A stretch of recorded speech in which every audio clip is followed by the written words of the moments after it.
So, Cheers. Mike Lambrix, you're no stranger to the show and the studio, good friend, and you brought along Brian Sanders with you today, Captain Brian Sanders. So it's a pleasure to have you. And we've been talking about having you on the show for the longest time, and here you are. So the moment of glory is upon us. Here we go. We are connected by water, presented by Joey Accardi, Chrysler, Dodge, Jeep, Ram, and fueled by Papa's Pilar rum. I'll remind you to never be a spectator. Today I kind of want to talk about you. You are definitely not a spectator. You're like a man of action on the water, right? But you've recently, what's up with your finger? You had a boo-boo. Had a boo-boo 45 days ago. So I find this really interesting. So we were talking about this on the show because this has all happened to us where you get a barb clicked off or something like that. I remember one time I had one in my pinky in my young 20s, and it was there for like 2 months. Like it went in and I couldn't get it out, right. and I didn't. And eventually it just, I don't know what happened. It's like part of me now. Yeah, at your this body point, will right? push it out eventually. Right, but for you that had a different effect this time around. Well, there wasn't anything in there. It just poked it, and apparently there was a hole that was big enough for me to somehow put my hand down and push bacteria in it, and it just ignited it. Once it got inside, it was in the right environment. It was warm and dark and whatever that bacteria is looking for. So my finger hosted it, and it just thrived on it. So it killed 50% of the tissue and 50% of the external skin. And then once it did that, it went up, and then I guess it came back down into my hand and came back down into my palm and started. So if I would have went to sleep that night as opposed to going in to the emergency room, I would have woke up either in the middle of the night or the next morning with a very big hand and probably some complications from it. Yeah, like a balloon, right? Yeah, I would think so. Wow. And my buddy Andy, I was telling you about this before, did that where he had a cut, and the bacteria, whatever he had in his mouth, did that infection too. And I want to say, it's not osteoporosis. I think it was osteomyelitis. I think is what they call that. What he got. There's so many different types of like bacteria. a blood infection, and it just caused his fin. He had to go to the hospital. Did it get in his bloodstream? Yeah, I think so. Yeah. And it caused his hand to explode, and they were able to stop it. And yeah, that's the biggest thing when you go into the emergency room. You're in bed, you're hooked up to all these different IVs. They have 5 or 6 different blanket antibiotics that they pump through you to see, because they don't know what kind of bacteria it is. Right. They just know it's an infection. And they're every hour, every 2 hours, they're checking your blood count, they're checking your temperature, checking your heart rate. It's all elevated if you have an infection. Right. So they know that your body's fighting it off, and it's they're trying to kill it. And once they see those levels start to change and start to go down, they'll stick with that blanket antibiotic until they can get it under control. Like they cracked the code? Yeah, kinda? for the most part, at that time. At that time, yeah. And then so what's this called that you had? Streptococcus is the name of the bacteria that they identified. Streptococcus. And how they identified it was I was there for 24 hours. They brought me to surgery. They opened it up, cleaned it out, and took a culture, sent it to the lab, and got it back 2.5 days later and found out that's what it was. So they actually take the culture and they grow it. And once they grow it, then they can figure out what it is based on. Now, sometimes 2 will grow or 3 will grow. So you might have 3 different types of bacteria. That's where it gets complicated. Oh, yeah. Yeah. Very complicated. It's way above my pay grade. Yeah. So now you're getting treated for all 3 or 2 of them. And so I am still taking antibiotics as we speak, and it's been 45 days. 45 days. I'm on my 3rd round. Are you still in a lot of pain? No, not now. No. I'm doing better. Can you fish? I haven't. I don't. Probably not. No. I mean, I could maybe left-handed. Yeah. With my right hand, maybe something like that. But I'm not going to push it until I feel comfortable. Yeah. And I set a date. I set September 1st as my go date. So if I can progress like I have been, I think I'll feel comfortable with that. Yeah. Something I didn't tell you, but I have a good customer of yours and a good friend of mine is an ER physician, and I showed him pictures. And the first thing he told me, he said he'd be lucky if he doesn't lose his finger. Come on, really? Yep. That was a big concern of the doctor. I didn't tell you. I knew that, but I mean, at the time or still now? Now I'm telling you. No, not now. No, you're good No, now, I right? think I'm good now. Oh, Yeah. thank God. Yeah, I think I'm good. I mean, you see me keep checking it. Yeah. That's just, circulation is when it turns white. See how it turns white? Yep. Turns white and then back to red. And it's an Okay. important So, finger I mean, to I've have. had 4 different types of splints. It's just a habit because I've checked it so much, Other Here I am friends- checking it. Is it still working? Other friends and customers Here, push of the his, button. other friends and customers of his, they looked at it and they go, well, that sucks, but at least it's not his trigger finger, Yeah, right. so. And I've had everybody and their brother tell me that they'll go fishing with me. Oh, we'll go fishing. I'll help you. Mm-hmm. It's not that easy. No, yeah. No. Yeah. No, Why is it not that easy? It's just, I do things my own way, and, Mhm. it's fishing is a lot of it's spontaneous. Yeah. It's kind of hard to be spontaneous when you got to rely on somebody Instinctual else. and- Yeah, you yeah, almost yep. have to be calculated. Yep. Think about what you're doing before you do it and that kind of stuff. So, yeah, so I don't even want to entertain any of that until I feel that I Right. can go do it. Right. And give it 100%. You've been fishing a long time. I've been guiding 25 years. Guiding 25 years professionally. Professionally, and before that, I was in the car business for 10 years at Tom Endicott right down the street. Okay. Used Yep. to be Tom Endicott. Yeah. And for 20 or so years, I fished all the local tournaments here in Pompano with Casey Hunt, Stan Hunt, Chip Hunt, Chris Lemieux, Yep. Craig Merritt, Keith Bonifay. BB, yeah. BB, for sure. Yeah. BB's the man. I miss BB. So those were some of the best times, I had, growing up. I mean, Yeah. we had so much fun.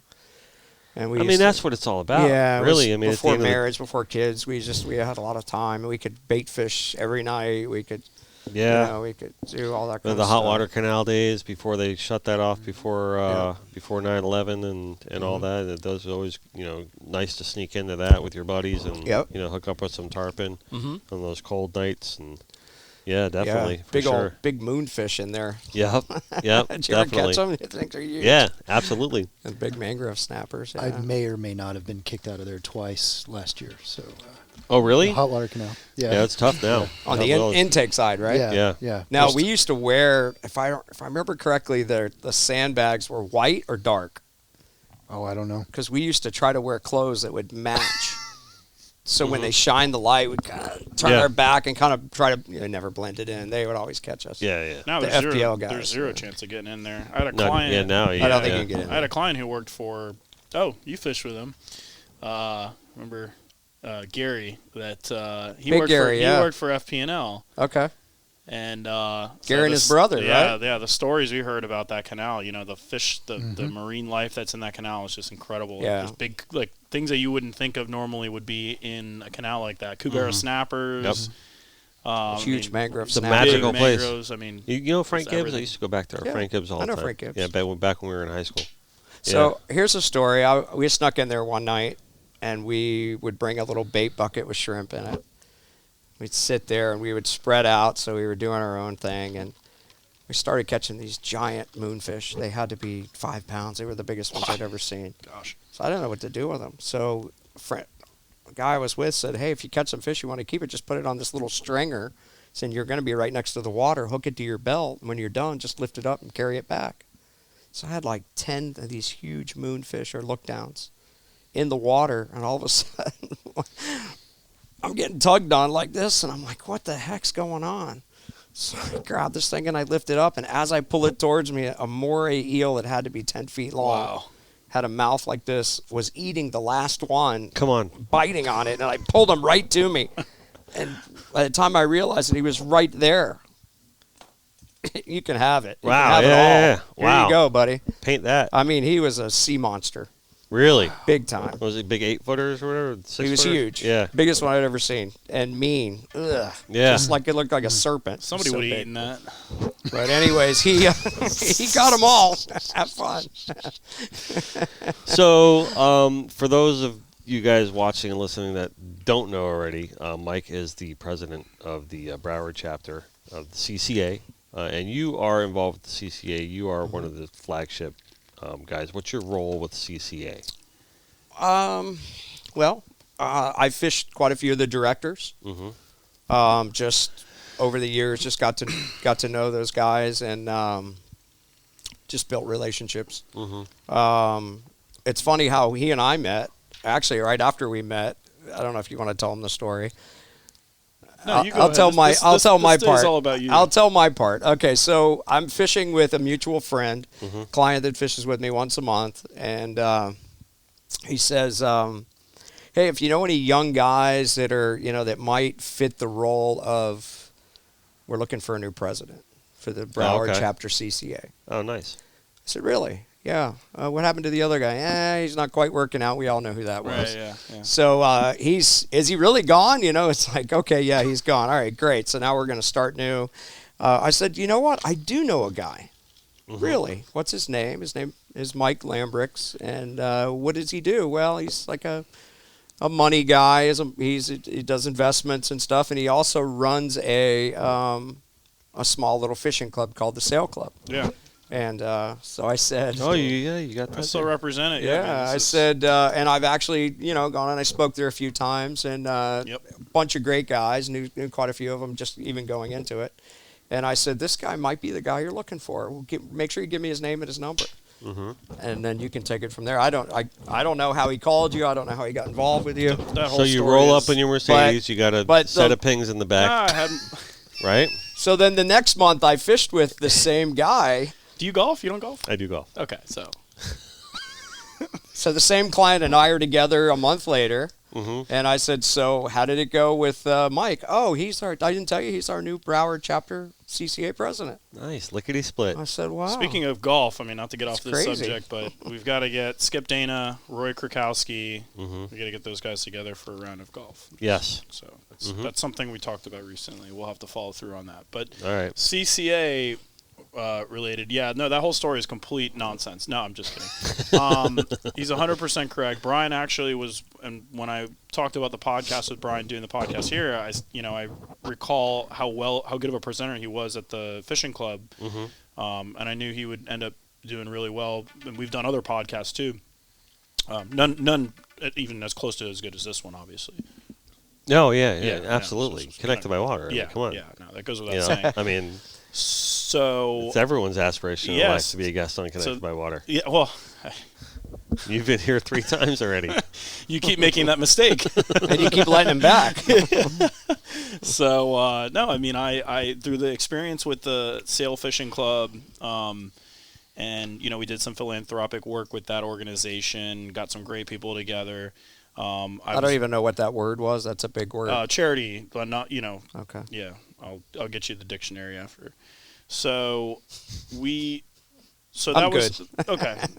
Actually, these days Google. Yeah, I could Google it. Yeah. Phil work for short. Yeah. It's some Phil work. Yeah. So I always looked up to CCA because I was like, this is a phenomenal organization. They do great work. I went to a banquet.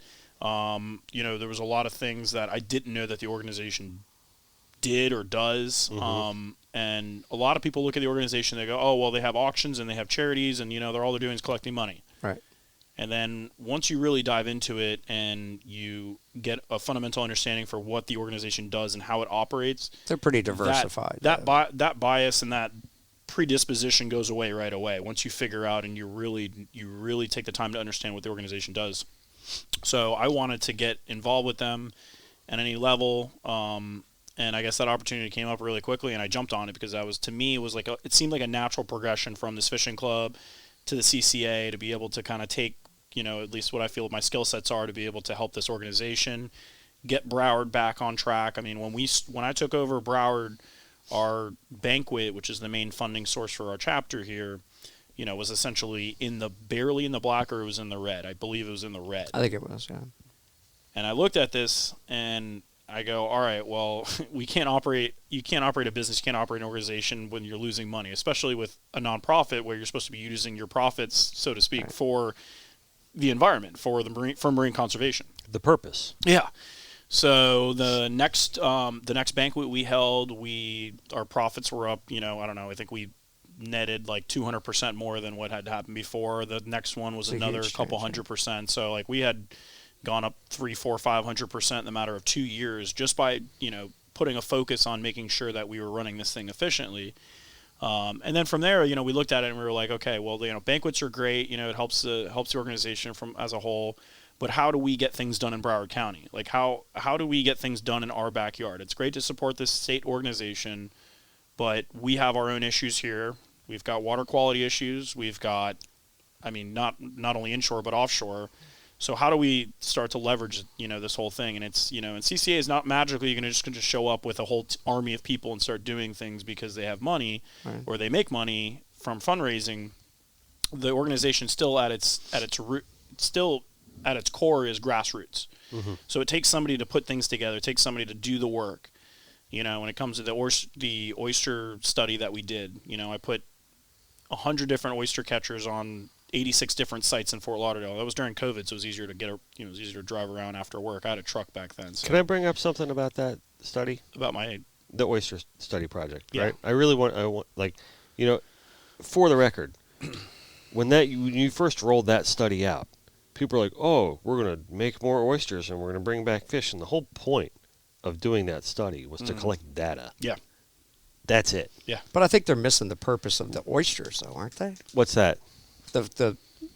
You're doing this study to see if you can get them to grow. Yeah. That's what I mean. And the water quality, but also the longevity goal down the road is what's the oysters going to do for the area that they're growing in. Yeah, right. It's the data. That's right. Just to see what would happen. No, they filter the water and they'll help clean the water up. But I think there were some voices out there that were going, "This is never going to work. They're not going to." And the whole point is let's see if it can work. And let's collect the data and let's run the numbers. There were voices out there that said Mr. that this Numbers, was, right? What's that? Mr. Numbers, right? Yeah. Right. Yeah. I still use my calculator all the time. I'm not that good at back of the napkin math, but there were people out there. So these things have a calculator? They do. There were people out there that were saying that this was a feel-good PR project by CCA. Oh, this is a feel-good thing. PR, huh? Right. All about the PR. And, being the guy that literally was the one that did essentially all of it, I took offense to that. Because from the very beginning, we stated, just as you said, that this is purely for the data to see what parts of Fort Lauderdale were recruiting oysters on these things and what parts weren't. And turns out the areas that you would think would do better kind of did worse, and the areas that you would think do worse actually did better. And the areas that have a little bit more fresh water, up the Middle River, have been the most vibrant areas that we've studied. And so once you get away from the salinity, a little bit from the salinity, but moreover away from the toxicity and the bacteria issues that downtown Fort Lauderdale is facing, which is what we're doing to clean up in the Canal. We'll get to that in a minute. Yeah, definitely. That's been fun. So it's funny how this study has come full circle. Where we're still gathering data to kind of assign a heat map in Fort Lauderdale to see what areas are good, what areas aren't. It helps us understand a little bit better. Let's study the good areas, see why they're good, maybe understand the water chemistry, and then study the bad areas and look at the water chemistry. And it should be pretty obvious. Water Canal was one of them. Mm-hmm. When we got in there with this other thing, was the worst water chemistry we've seen in a while. But and they grow in there. And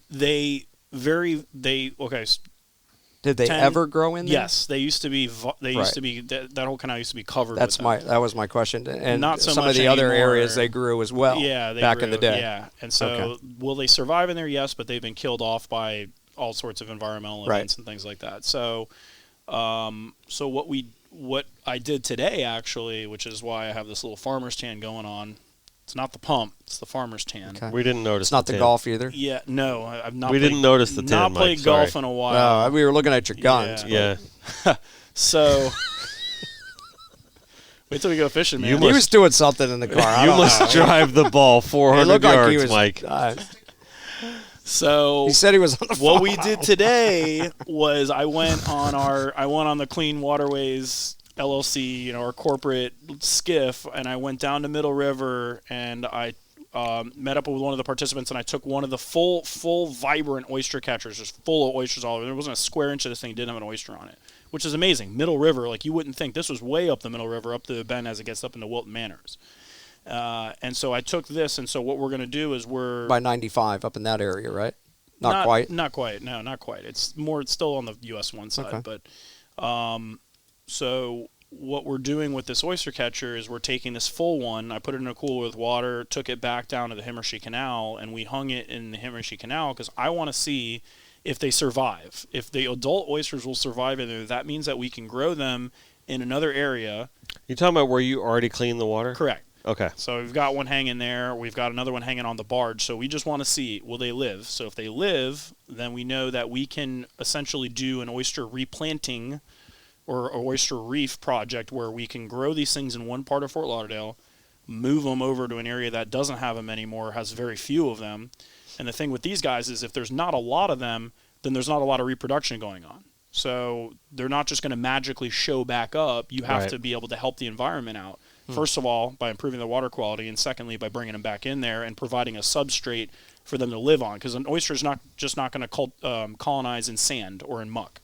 So you have to provide an area, you have to provide a surface for them to live on, and then you have to bring them back in so they can reproduce and seed that layer, that substrate layer that you put in. Mm-hmm. So it's a whole process between the mangroves and the oysters. But if we do see that these oysters can live in the water quality that's in there right now, which, by the way, Himmershey Canal has tested twice in a row now by Miami waterkeepers green, which means less than 70 MPN for total coliforms or for E. coli and or total coliforms. There's one measure that they use.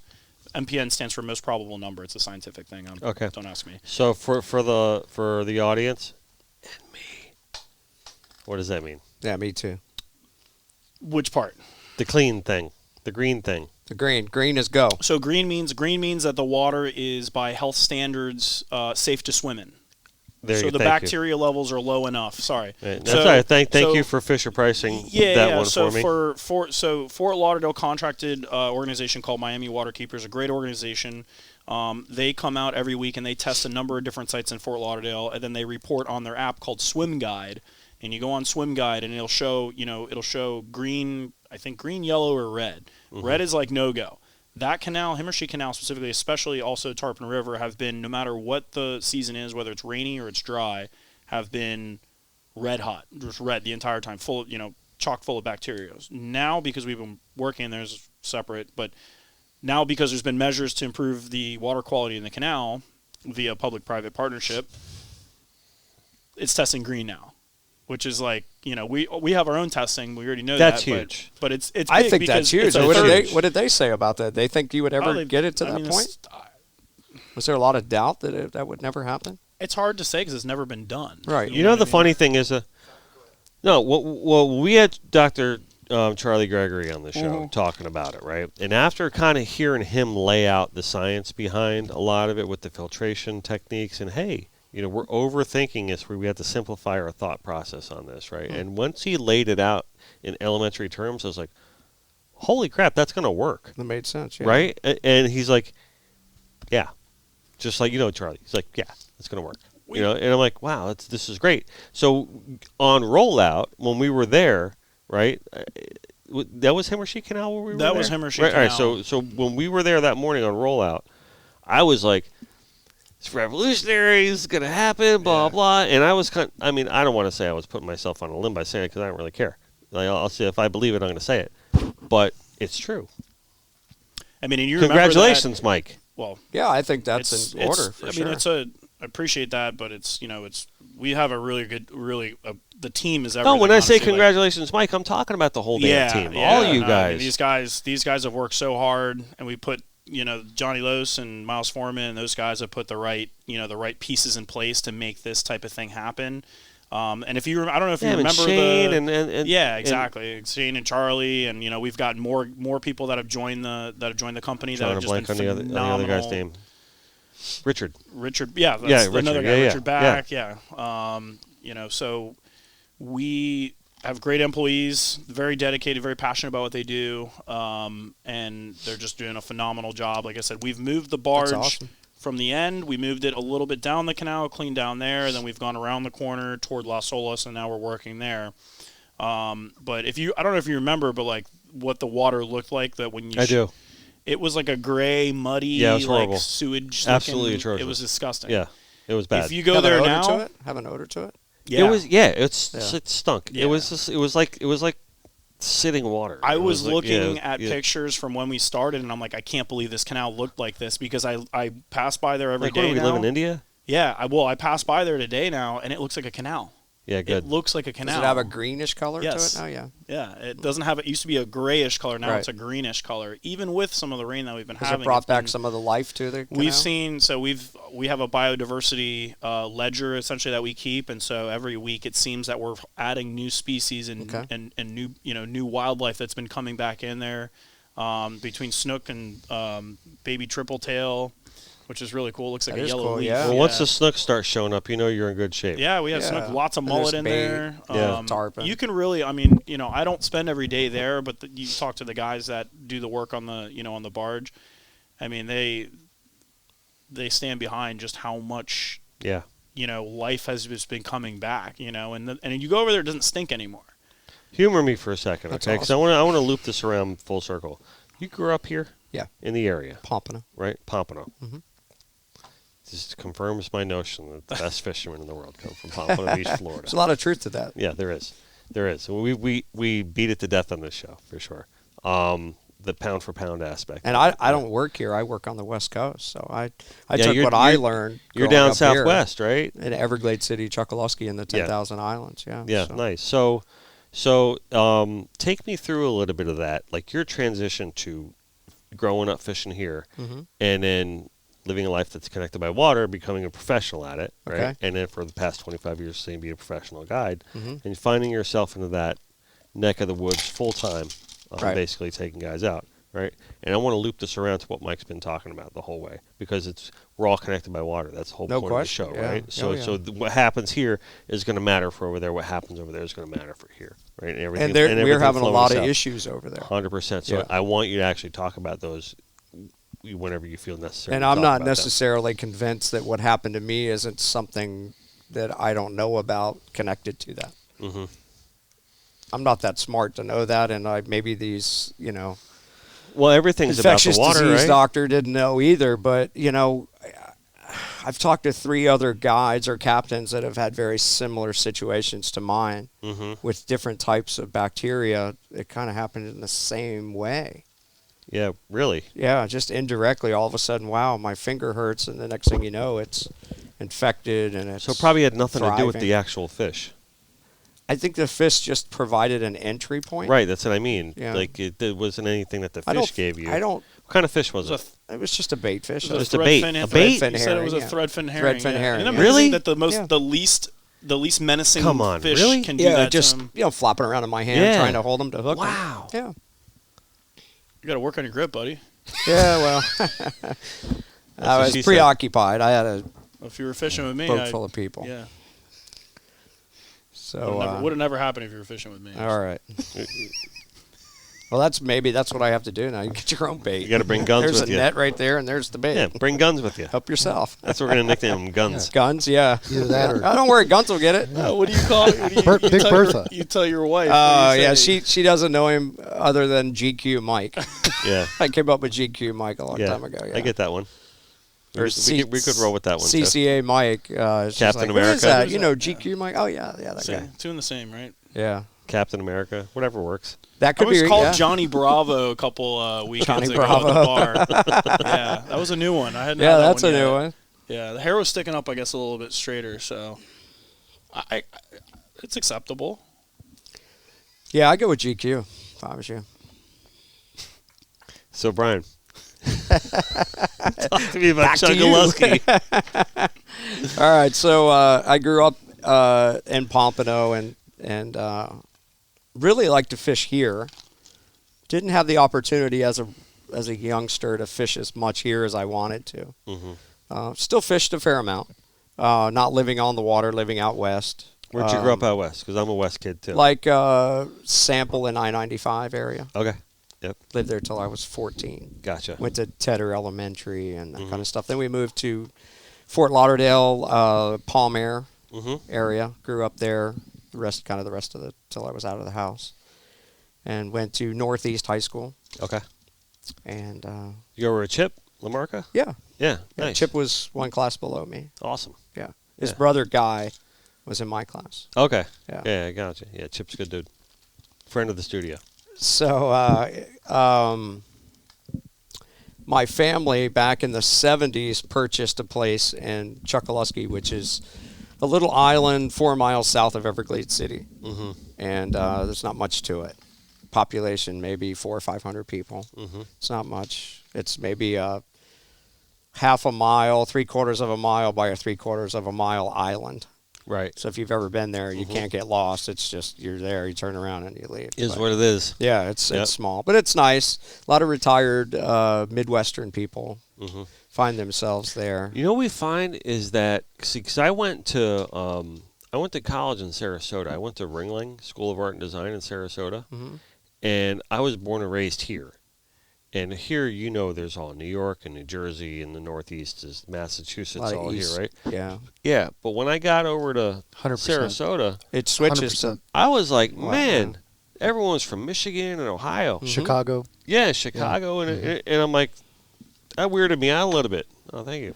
My Yeah. grandparents were snowbirds. They live over there on Marco. Yeah? yeah. Chicago. Seems like it's So it's like that in Chokoloskee, just like too. that, just like Yeah. that in Everglades City, and the park that I leave from a mobile home park where there's a dock and Mhm.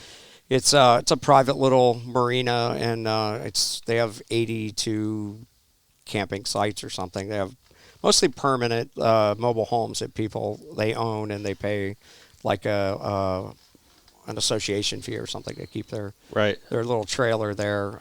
They do have some rental trailers, but it's a private little park. I've been there for 25 years and know everybody there. It's a great place. It's quiet. It's peaceful.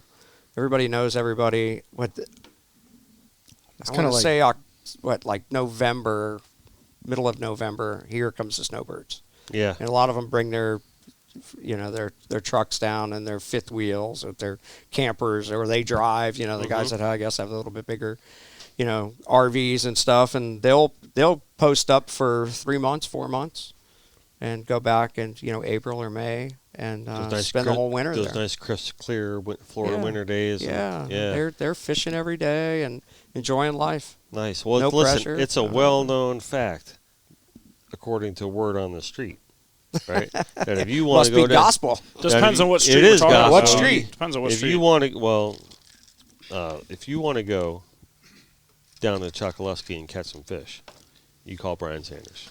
That's just because nobody knows anybody else there. So you're being humble. It's synonymous. I know, honestly, and I'll say this from You're being humble. I mean, no, he is, because it's you call Bouncer Smith. You say, "Hey, I'm going Correct, to Chokoloskee. yeah. Who am I going to call?" Bouncer He's going to say, "Brian's call Brian Sanders." Bouncer used to you fish know with he me is. for his birthday. Yeah, you know he is. 3 years in a row, Yeah, fish with me for his yeah. birthday. Yeah. You want to sailfish in Miami, you call Ray Rocher, you call Quentin Dieterle, you call those guys. You want to fish Chokoloskee, you want to catch redfish, you want to catch snook, you want to catch tripletail certain time of year, cobias, permit, All the above. tarpon. All the I mean, above. I've caught all them all with you. We like them. Yeah, I like them it's all. Brian Sanders. I mean, there's So you made this your stomping ground.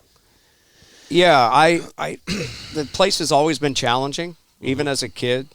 It was, fishing with your family and going out. I was always trying to get my dad to kind of think outside the box a little bit because I wanted to try different things. I would watch a fishing show and come up with some idea that I wanted to go try this or try that. And when you're older and you're taking your family fishing, you just want to go relax, have a good time, but you most importantly want to catch something to bring home, Yeah. feed the family. Dad wasn't so much into thinking outside the box. So as I got a little bit older and I was able to go on my own and hang out with different friends and guys that were kind of shared the same passion that I did, I kind of surrounded myself with those guys, and we basically took it to another level. Yeah. So yeah, for sure. with So- a lot of influence that I learned here, Okay. fishing here. How so? Fishing with guys like Tim Maddock and Eric Leach and Johnny All-star, Hubart all-star, and all-star. all these guys and Skip and Art Mm-hmm. and even Jamie Bond came over and fished with me early on in my guiding career. That I guess that generation or our generation, everybody was always trying to think outside the box and try something different or do something different to try to, and I think that's what fueled everybody, and everybody just would try different things. And then I had a 20-year fishing career with Casey Hunt and his brothers, Stan and Chip, and we were always trying new things. It's passion personified, those guys, that family. We used to... Caught that swordfish with Stan. Right. That guy's a wizard. Yeah, he can catch wahoos, too. He can Stan catch catches anything. He can catch anything. Stan He catches a lot of wahoos. So, Yeah. so anyways... kills a lot of shit. Yeah, so we, you know, I learned a lot from fishing with those guys, with Keith, and I think we just pushed each other, and we learned to. Casey, I remember we had a little team meeting, and this was 20 years ago. You can't leave out before you can't leave out Meek in the conversation. Chris Meek. Yeah, but he never really fished with us. He came a long way at the end of what we were doing. Yeah, he didn't. Like I'm talking about the early days when we. Well, because he's a little younger. Yeah. But I got to tell you, right, he's taken up the reins pretty good. No question. Yeah. Oh, he's a great fisherman. Yeah. Absolutely. But Casey said, we're going to fish with some downriggers. And we're like, a down what? A downrigger. So we're going to go practice. So we didn't show anybody anything. We left them in the hatches. We pull out the inlet and we go out. And we're pre-fishing for the tournament. Put these downriggers out and we clip the balls on and we put a bait on. And, okay, go deep with this one, go shallow with this one. We're going to fish a flat line here and a long bait here. And so we had like 5 baits out.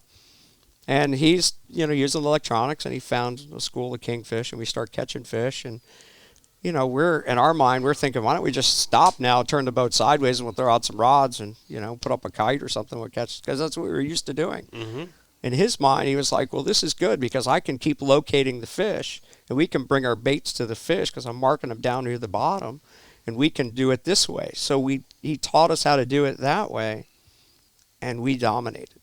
I mean, we dominated for a long time until other people caught on to what we were doing. Yeah. But we didn't show what we were doing. There was quite a few years that we actually kept the downriggers and all the stuff that we were doing concealed from everybody until we actually got up and running after the Bimini start. Then we would pull all that stuff out and rig it up and get it ready to go.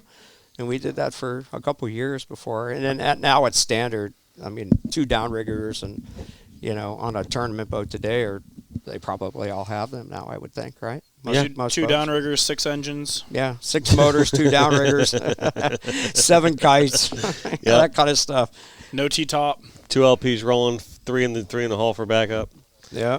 The follow me on this one here real Okay. quick. So, and this is to what we kind of alluded to earlier about the Pompano thing, which I didn't realize we were going to go there. I don't realize everywhere we're going to go on this show. Does that It happen? doesn't every really year? matter, Yeah, though. but- Yeah, I mean, we're all connected by water, and I think we're all kind of connected by Pompano? Pompano, right? So here's my deal, okay? So, and you're accentuating this point. So because you talk about innovation, and this is one of my main points in talking about Pompano, because again, follow me. So if you read a book, which he might have read this, some Malcolm Gladwell stuff, okay? Right? I'm talking about Tipping Point guy, right? Yeah, you read all of them. You did, okay? So what he talks about is why is it Silicon Valley, and why is it Bill Gates, and why is it Steve Jobs and everything like that? What is it about that area? They all fed off each other. right, Right? And they all were competing within their spaces of each other. and they pushed each other. Sure. They pushed each other. Right. Right? And this is it. And it happens all the time. If you look at anything that happens around the country, Right. right? Why is it happen? Why are these cells happening? Well, it's because these cells are happening because it's almost like people are breeding amongst themselves Right. these new ideas and these new Right. innovative things, and there's a competition. It's not involved. something you think about every day, but when you talk about it, it makes a lot of sense. Yeah, so it's like the American value of competition, right? Our economic principle, right, alone makes us great as a country, okay?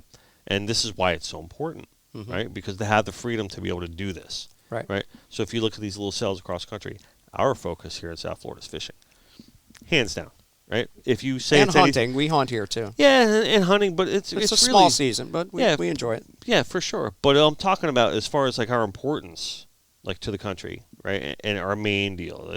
Come on, it's really fishing, okay? And then there could be an argument made for like high school football, okay? It's another kind of one of those breeding cells, right? Yeah.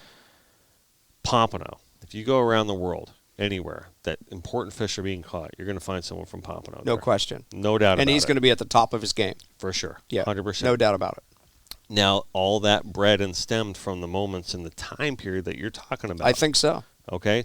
Kite fishing. And Miami and Fort Lauderdale kind of, and Jupiter and Stewart, it all comes. They were way behind, though. Way behind. Way right? behind. And they're still trolling up there and everything like that. And then kite fishing was really like, kind of started with the, with John Louis down there and his dad and stuff like that in Miami with the kites and everything like that. But Ray really, Rocher Ray Rocher, yeah. but it really, really came to par here. Right. Okay? And daytime sword fishing, Skip Smith, and the whole lake, right?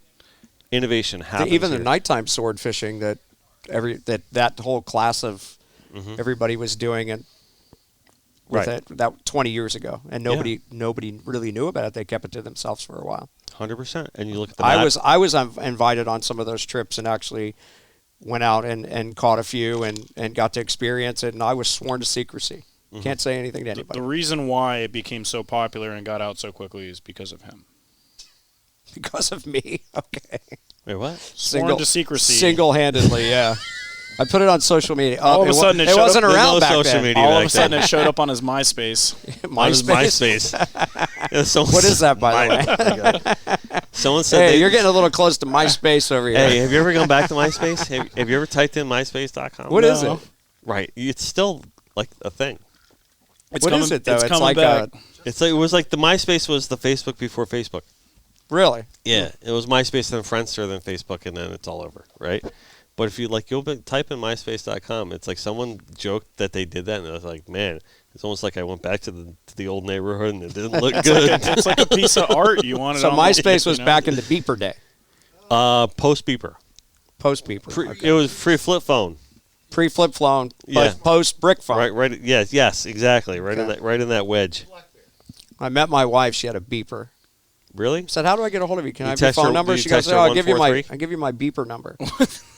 Did she make you text her 143? I had a Remember what code that meant? for how I was feeling. I'm not going to give you the codes, but So she knew what You just type in boobs. 8008 Hello. When I was really feeling frisky, I put double. 80085. 5. She knew she was in trouble when I was on my way over, and I sent her 007. Oh. So she was like, "Whoa, he's feeling frisky tonight." No. All right. 143 was I love you. Really? Yeah, because 1 letter Yeah. for I and 4 letters for love and 3 letters for you. Yeah, see, I never had the beeper, so I never did any of that. No. stuff. You could say a lot with just 2 numbers, but I'm not going to go there. Yeah. Listen, guns. GQ guns. Pilar's hitting good. So, anyways, you were asking me about we got sidetracked with the whole fishing thing. But That's what I'm here for, to sidetrack this whole thing. We tend to get sidetracked with the whole That's what fishing I'm thing here on this show. Okay, sidetracker. So he, anyways, figured out learned a lot fishing here with a lot of different people that we talked about, and I think I just implemented that style of fishing over there and catching bait and dehooking baits, that kind of stuff. And then we figured out that there was a whole Gulf of Mexico full of bait. How do we catch them? So you took the lake attitude that was over there from the Midwest out of the Midwest, and you brought the East Even Coast the attitude. local people over there, if they wanted bait, they would go to the beach and try to catch a finger mullet or something like that. Or right. while they're fishing, they would catch a ladyfish and they would throw it in the cooler. And when it died, they'd cut it in pieces and throw it out and fish on the bottom and just cut ladyfish. But They wouldn't bridle it up. I figured that, I just started learning about the bait there and where there's certain areas that the bait would consistently come in certain times a year. And there was, not too far offshore, 1 mile or 2, 3 miles. We have some boundary markers for Everglades National Park, which is nothing but a 4x4 marker that sticks up, but it's a great spot. We catch bait there. And then guys would say, wow, that's a pretty good spot. What if we dumped a couple toilets near it and jazzed it up a little bit, so you get your net hung on something every once in a while, full of bait. Oh, I got a toilet, or I got a lid, or I got a shopping cart, or something, that kind of stuff. So you had to be careful with that. And then we took it a little bit further, and then there was a whole I hold the IGFA world record for tricycle, by the way. tricycle. Yeah. A what pound? Like 4 pound or something? Oh, 25-pound test. Oh, okay. Or a 20-pound test is sailfish season, but I did bring you caught a tricycle. tricycle? I did catch a tricycle. That's amazing. That's awesome. That's awesome. Yeah, never be done again. No. Never. So now today I have all these bait spots, and he's been with me, Mike's been with me, where we figured out that we can pull up to this bait spot, we can mark the bait on the bottom machine, and we can time it with the wind and the current, throw the net, let it sink, and actually catch the bait. Full of spade fish. Now the spade fish and snappers and other moonfish, lookdowns, that kind of stuff, they all kind of gather around these bait spots. So sometimes you miss the bait and you get the bycatch. Yeah. And anybody listening, since we're all connected by water, anybody listening, if you need numbers for these bait spots, just call me up after the. Yeah, he's You got them all. You got them? Yeah. You're not sworn to secrecy? He was wearing an I was sworn to Apple everything, Watch but I that don't has listen to the any of those rules. Apple Watch has the GPS stuff in yeah. it. I got your spots. Youngerman wants them, actually. Does he? Oh, yeah. Bait spots? Yeah, well, no, Tell he him wants to- all your spots because he wants to take his little boat from Isla Mirada, and he wants to come all He doesn't the way need all my around. spots. I can give him a couple of bait spots and he'll be fine. Well, all the fish spots, All you got to too, do is and, ask. I'm good like that. the Jurassic Park wreck and, Sure, all that. whatever he wants. I'll just tell him to call me. Wow, he's giving it all up now. It's amazing what happens when you go through I didn't say it all. I just said tell him to call. He's going to give him the spots just enough to say, oh, we almost caught big fish. Maybe we should I'll really give just him a call good Brian. bait spot and a good wreck, and then Yeah. he'll call me and say, "Wow, thank you. That was great." Right. It's like the drug dealer. They give him a little taste. Yeah. Speaking of wrecks. Right? And then, Oh, yeah. Oh, Is that, you want- is that how it works? yeah, I- you want more? No idea. Call me. Yeah, like the I went to rum, Florida right? State. I have no idea about any of that. I'm Yeah. sorry. Oh, really? No idea. That is out Let of me my tell you wheelhouse. something. What fraternity were you in? Delta Tau Delta. Delta Tau Delta? Okay. Just see if we're in the same fraternity. Oh, Yeah. we're not? No. Phi Delta Theta. Oh, I almost joined Phi Delta. Did you? It's a great fraternity. Almost. Yeah. Almost. You Why were didn't almost, you? They were- almost destined for They were greatness. too cool for me, so Too cool. yeah. But you didn't have the hair back then, or you would have made it. I think. No, I had more hair back then. Oh. Yeah. It just wasn't poofy. So circling back to all this, right? Yeah. And I do have a point in bringing all this up, right?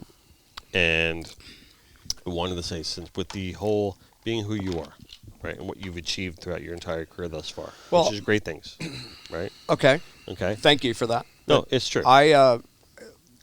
Going forward with what we were talking about, when I decided to become a fishing guide after I was in the car business for 10 years, I grew up here. So I said, I think the only way this is going to work for me is if I market myself here. Mm-hmm. So I went to all the guys that owned the tackle stores that I grew up and knew, George Copeland and Tommy Green and R.J. Boyle and all these guys, and said, hey, I'm a fishing guide now. This is what I do. And I would try to get those guys to come over and fish with me. If I didn't, then they would, keep me in mind and send me. And then it just snowballed over time. Mm-hmm. And to the point where it is today, I guess. That's So there really isn't anybody that likes to fish that lives in this area that likes to fish over there that I haven't fished with. Mm-hmm. So I know that sounds Except me. cliche, but except for We're you. going to fix that. But we know a lot of the same people. Right. But it's Mike. It's worth it. Let's go. it's wanna go funny. on a second? Even Can Michael, fit you in even your Mike boat? will tell you, like, he's been at parties talking to somebody about fishing, and the guy will go, "Oh yeah, I fish over there with Brian." He's like, Well, Can you fit both of us on the boat at the I same put time? it. Yeah, absolutely. He's got a 24-foot Triton, right? Mm-hmm. Plenty of Those space on that Tritons. boat. Great That's a good boat. boat, those Tritons. Great boat. it's all wrapped up, Starbright, Startron. Yeah, nice. Yeah. Well, I'm Nice. going on the It's got second with him. outboard specialties all September over. 2nd? Yeah. Snook season's There we open. go. Yeah, Yes, I You do. got space? Yes. Okay, done. good. Yeah, I'm Wow. good. See what happens on Connected by Water? Yeah, there we go. We book fishing trips. Can I get unconnected so I can go use the restroom? You can. Okay. Yep, absolutely, 100%. This gives me time to chew into him for a little bit. Yeah, that's fine. It's probably. It's a good thing. Hey, there's your boy calling, Mike Youngerman. Yeah, tell him I'm going to hook him up. Good. All right, I got that done. He's got to go duck hunting. Gotta get back to the Bahamas. Bahamas? Yeah. When'd you go? No, I said we're about to go back. I mean, just in general? Yeah, yeah. So, real quick, just to cap up on a couple of things. So, I'm going to be doing the banquet for Miami for Stan and Lily. Stan and Lily. Carl and Lily, right? In November. Okay. Okay. Right? How And then do they come across you? I've known him for a long time. Oh, with the Jimmy Johnson. And oh, such. that's right. Yeah. That's right. Yeah. That's right. Because I remember when we first started talking, you were like, "Well, Broward's never really asked, me," and I'm like, "What the hell? Like this guy That is true. lives in our backyard." So I've in done. Broward Listen. County. So I've done St. Augustine. I've done North Palm. I've done Palm. I've done Jensen Beach. I've done Key West. Now I'm doing Miami. And I was going to do Broward last year, but then COVID. Okay. You're still going to do Broward. Still going to do Broward, right? But that's my main deal now, is Broward, right? Now, say, hey, because this is my hometown, okay? So we're all up on Broward. So I just want to tell people that I am doing Miami, and we're excited about that, okay? Great chapter. They're great Great people. chapter. Lily just joined the CCA's management committee. So, yeah. Phenomenal addition. She's wonderful. Absolutely. Yeah. And I love the Crook family like family, and they're outstanding people. So we work with them a lot through the Jimmy Johnson tournaments and with Todd and Val and stuff like that. So great people. We've known them for years, and they're doing a lot of good down there. I want to catch up a little bit on Broward. Do you know when the next gathering is going to be? Have you done that? Or do we have little events planned? Because I want to kind of put a little statement out there, like what's going on with the chapter right now. I had the discussion yesterday, so we're hoping we want to do a little get together again, maybe at the brewery. When it cools down. At Gulfstream. Yeah. Maybe in early December or something when it cools down a little bit. Do kind of the same thing we did last time. We had a really, nice turnout, a bunch of good, good people, and that was like literally right when COVID started to calm down and the mask rule went away. You want to do a grill out here? We could do it here if you want. We'll talk about it later. Whatever. Yeah. Oh, we're open. Yeah. We want to do, because what we want to start doing is we want to do our Saturday socials. Just so people don't know, like, we are not a traditional store. We are an operating creative studio, right? So that means that this store is not open on the weekends. Okay, it's like by appointment only. If someone wants to come in and meet with me, I'll appoint. We'll make an appointment. We'll come in here. This is not your traditional retail store. It's family time. Exactly. Yeah. We are a custom design studio. The store is fun. You know what I mean? And we like having it. It's a place for people to come and see our paintings and stuff like that. So, it's awesome. Saturday and Sunday we're not here. So what we want to start doing is see Saturday socials once every month and a half. Right? Jim's going to come grill. And, my buddy Jim's a master griller. He wins this. Is that the guy that did for the opening party? For the he's phenomenal. Yeah. So it basically is Jim Ruback Grilling, and Pig Reaper. That's kind of his nickname, and Fear the Pig and Fear the Hook and Fear the Cook, right? So anyway, he's going to come and grill. We're going to have like coolers full of beer and just have like a good old tailgate, and that's all there is to it. So if CCA wants to do something like that, I think we could definitely do something like that. Gulfstream wants to come in and bring some beer and stuff we'll like bring that. Beer. We'll give Gulfstream. Because Gulfstream was here for our grand opening. And people crushed the beer. They love the beer. People crushed the beer. Crushed it. Yeah, absolutely, 100%. Phenomenal beer. 100%. So, speaking of coming here, right? I got one thing. Can I stop you for one second? second? Please do. You mentioned you wanted to come fishing on the 2nd, I think. So we shouldn't take him then? No, but I look around at all this unbelievable artwork, and I'm thinking, man, I would really like to have something like this in my house. I don't see anything with my theme, with like mangroves or sandy white beaches. So I think under this arrangement for the 2nd, we need to try to figure something like that out. Get you thinking outside. Give the him box more a little work bit. than he already has. No, just, put it in the memory bank, and then one day you'll say, you know what, Brian? Come by the shop. I want to show you something. Okay. Whenever. We can fix that. Whenever. Could be a year from now. It could be 2 weeks from now. All right. Or 2 weeks from after the 2nd. Right. Preferably, with Brian fighting a fish with bulging deltoids and, Let me do a Johnny Bravo with Brian's face. Big old tarpon. We could put GQ riding the back of the tarpon with his guns Speaking of tarpon, the last time cheers to that. Because cheers the signature. And speaking of that, last time, remember we hooked that tarpon? We didn't. The fish jumped on the beach on the sandbar. Oh yeah. This fish we had a. What is like it? that? Yeah, like really? Kind of, yeah. Pretty much. Yeah. Yeah. Pretty much right there. Yeah, we fought him on a really light rod, or he fought him on a really light rod. Did a great job. Whooped his booty, and yeah. Yeah, that was the first tarpon I ever caught in Chokoloskee. You took see a while all the though. time. Yeah, it took a while. It's because I You had the guns. I hadn't worked out. The guns were ready. That's the thing. You know what happens when you catch fish for a long time? You get a nice farmer's tan. Well, I have that for sure, but it's not from catching a lot of fish.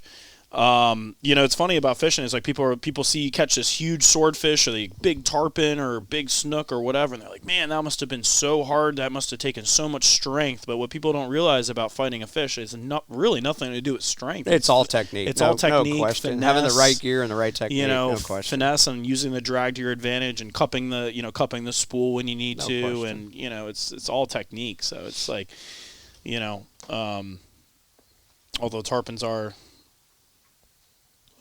pretty, they're exciting. Yeah. They're pretty stubborn. So that's probably the most stubborn fish I think I've ever caught is a tarpon. You just cannot seem to get them. I mean, on light tackle though. Yeah. It's not like you're fishing a big heavy rod and no. You could influence. A tarpon is a magical fish to catch. They breathe air. It really is. It's a magical fish to catch. I mean, they come up and they get air. And not only, and the mouth is challenging. And the hook doesn't always stay set, and it's just they like jump a couple times and it goes flying out of their mouth. Yeah, it's like, awesome. It's such a magical. If you can catch a tarpon for a long time, for a while, like a good long fight, and it gives you a show. I mean, whether you boat it or not, who cares? As long as you get your money's worth on the fish, it's such a beautiful fish. Yeah.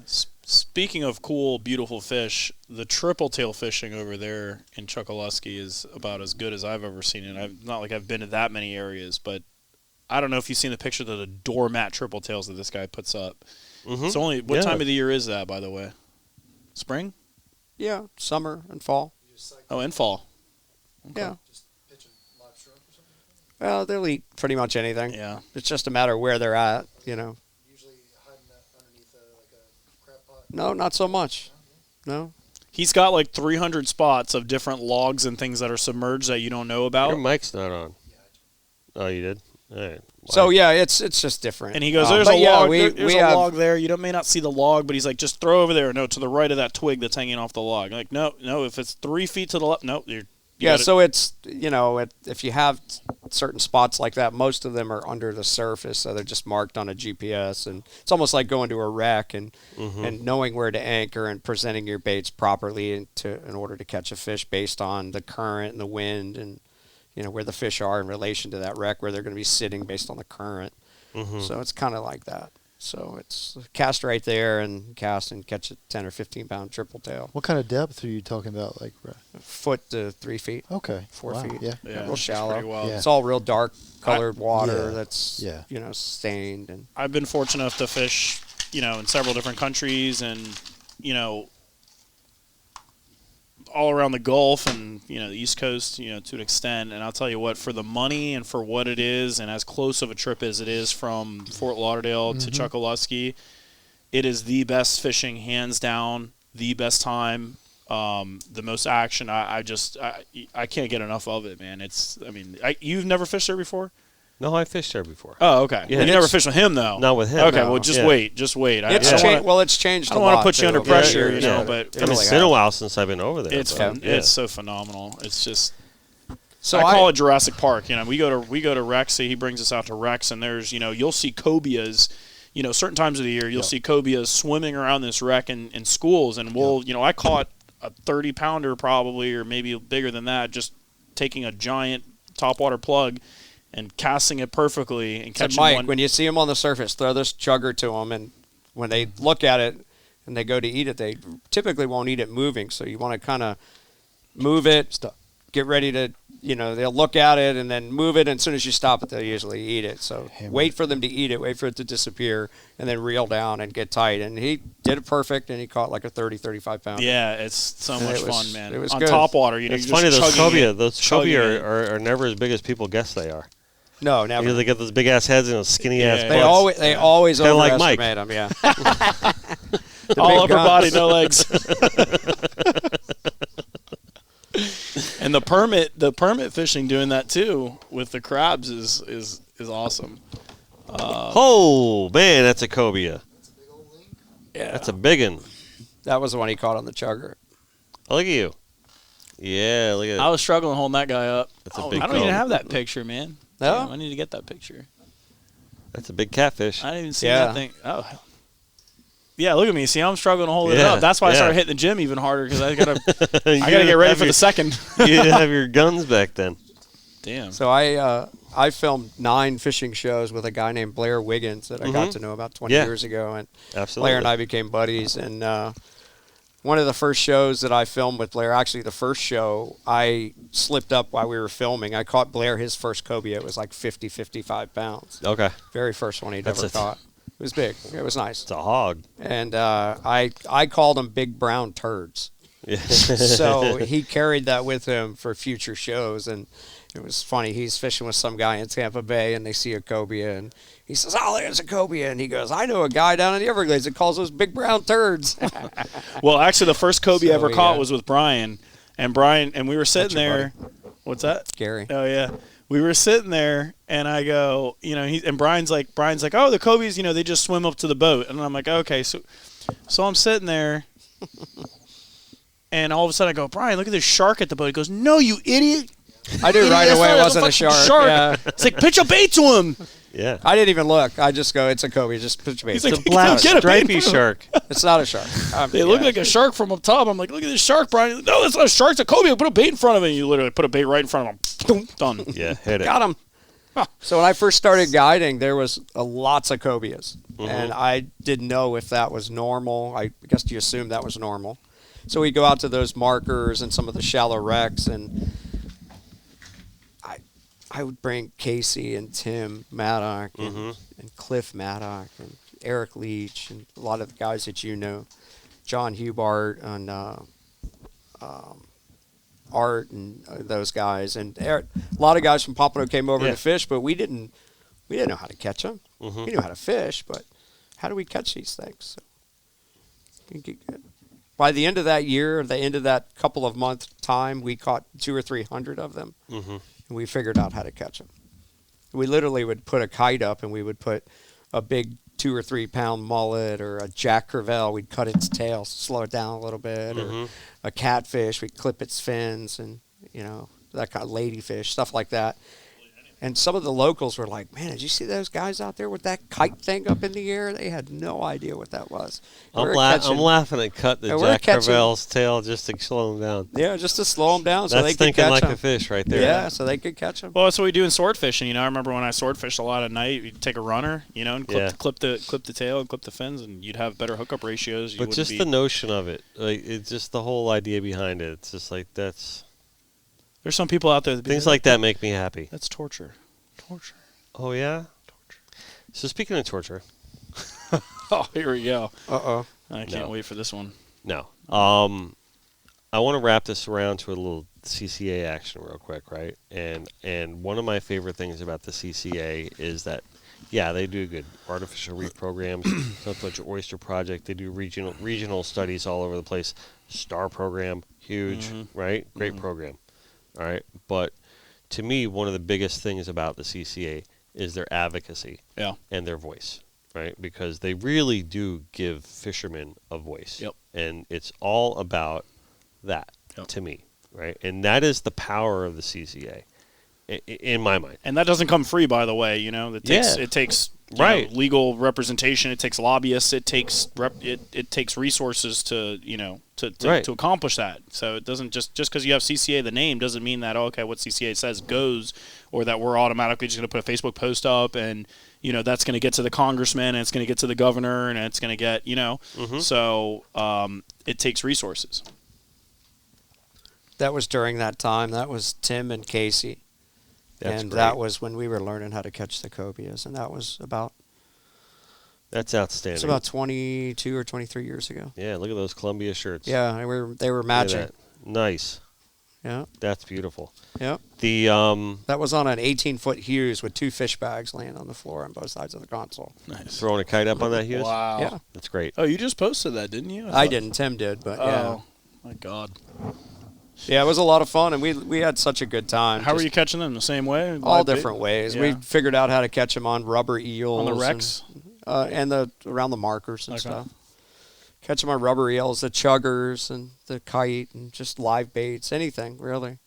Speak to me a little Figured bit it out. about the responsibility like someone like you has, someone like Mike brings into the table as being like, I still call you young, right? And it is. You're bringing up the young end. Compared to Brian, yeah. Yeah, he's young. All right, so the way that I kind of really introduced Mike on the first time I had him on the show Right. was as kind of like hope for the future kind of thing, Right. And it's true. It's, No it's question. still true, 100%. I love you like a brother, I do, right? And it's very true. Bringing you guys to the table at one time is very interesting from that perspective because here's a guy that's really kind of bringing up the rear on the young thing, Right. Right. But he gets it. But he gets it 100%. Yeah. So a guy like you, who's seasoned veteran, okay, and we talk about the Pompano thing Right. and the innovation thing and being there at ground zero for all of that, Right. and now moving forward on your own path with everything like that. What sort of responsibility? I don't necessarily want to say do you have, but just generationally speaking, to what's been developed here, what's been inspired here, sort of responsibility that we have towards conservation and all this. It's to preserve what we have, and actually, let me rephrase that. It's to preserve what we have left. Mm-hmm. Yeah. I think is the most important thing. Thanks for rephrasing that Yeah. because you're right. Because that's the way it is. Because, I can honestly say the good old days, I think we saw the good old days. I hate to say that, but it's changed so much for me in 20 years that if we could just salvage what's left, it might make it. Yeah. So that's where we're at. We're at with. I think so. Yeah. And whether it's going to make it or not, I don't know. If we can figure out a way to get the grass to grow back, I think that would be a huge improvement. I think in the last few years, and Ronnie's a big part of this, about a lot stepping in and, really becoming the governor that is going to say, hey, we're actually going to do something about this rather than just talk about it. He's all in. There's no All question. in, all in from day one. No And he's question. always said that this And is Trump my was main always all in. priority. Yes, he Absolutely. was. He said this is my main priority. Okay, economically speaking, we knew that we were going to be sound in that respect, but we knew that this needed to be fixed in our state immediately. No question. Especially with the amount of people that are moving in here. And that the other side of the CCA would be the Captains for Clean Water guys. And, those guys mean well. I think they're doing a good job in what they're trying to do. So, it takes everybody, I think. Takes everybody. I really do. 100%. Set everything aside. And don't get me wrong. By bringing up DeSantis, I'm not trying to play politics on this show because I'm really not. No, but I didn't take it that way. No. I know. All right. I just want to make sure. But No, we all feel the same about yeah. him as you do. yeah, There's but no question. But I'm probably talking to more of the crowd when I say Okay. that. You know what I mean? Yeah. Not necessarily you, because I know where you stand on it. But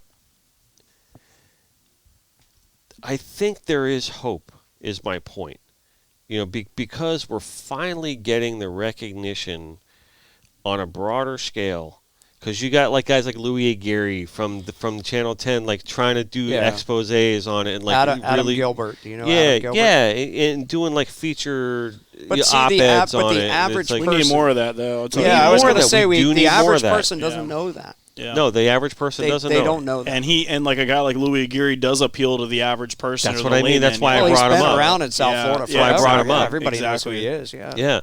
Yeah, and I think you're right. We need more of that, and but I want the audience to understand that, and we bring on guys like Art, and we talk about the sharking thing. It's these are the guys you need to listen to when it comes to these matters, because these are the guys that are there every day and seeing it in front of you. Okay, so I wanted to at least put a spotlight on that aspect of it. Yeah, no doubt. You're talking about sharks?